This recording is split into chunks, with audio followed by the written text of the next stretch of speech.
বিসমিল্লাহির রহমানির রহিম। আসসালামু আলাইকুম। সকালবেলা বাহিরের দৃশ্যটা দেখছিলাম। চারিদিকে খুব সুন্দর পরিবেশ। সকালের রোদ উঠেছে। চারিদিকে সবুজ দৃশ্য দেখে চোখ জুড়িয়ে গেল।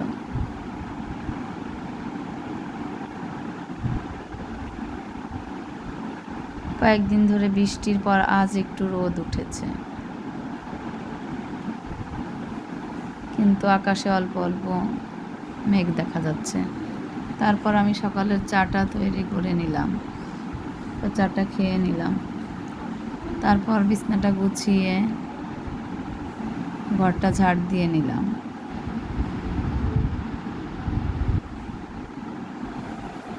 তারপর আমি মেয়েকে নিয়ে কোচিংয়ের উদ্দেশ্যে রওনা হলাম।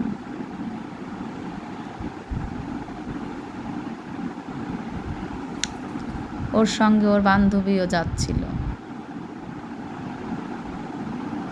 কোচিং বাসা থেকে খুব বেশি দূরে নয়, হেঁটে 2-3 মিনিট সময় লাগে।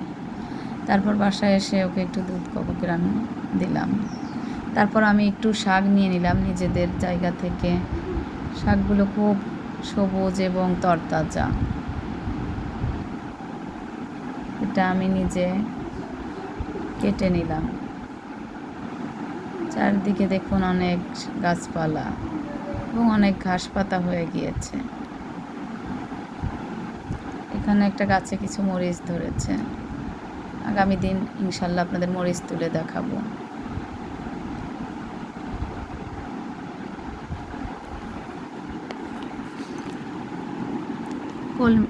তারপর আমি একটু শাকগুলো বেছে ধুয়ে নিলাম।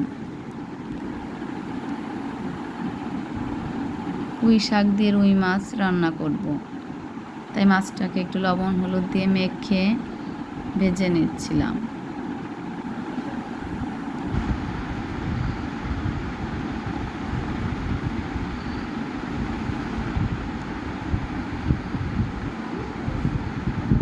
চারিদিকে হালকা হালকা রোদ উঠেছিল। তারপর মাছটা ভাজা হয়ে গেলে আমি একটা কড়াই নিয়ে নিলাম। কড়াই একটু তেল দিয়ে কিছু পেঁয়াজ মরিচ দিয়ে পেঁয়াজ মরিচটা ভেজে নিলাম। ভেজে তাতে কিছু গুঁড়া মশলা দিলাম।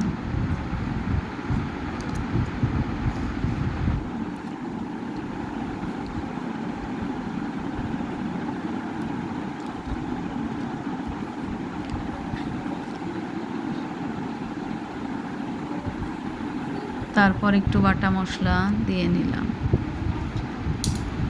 মশলাটাকে একটু ভালোভাবে কষিয়ে তারপর আমি মাছগুলো দিয়ে দিলাম।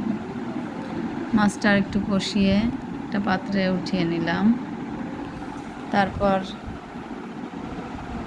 মাছটাকে একটু আলুটাকে কষিয়ে পুঁই শাকটা দিয়ে দিলাম। পুঁই শাকটা ভালোভাবে নেড়ে চেড়ে একটু ঢেকে দিলাম। তারপর রান্নাটা শেষ করে টেবিলে খাবার নিয়ে আসলাম। এভাবে টুকিটাকি কাজকর্মের মধ্য দিয়ে আজকের দিনটা শেষ করলাম। আসসালামু আলাইকুম।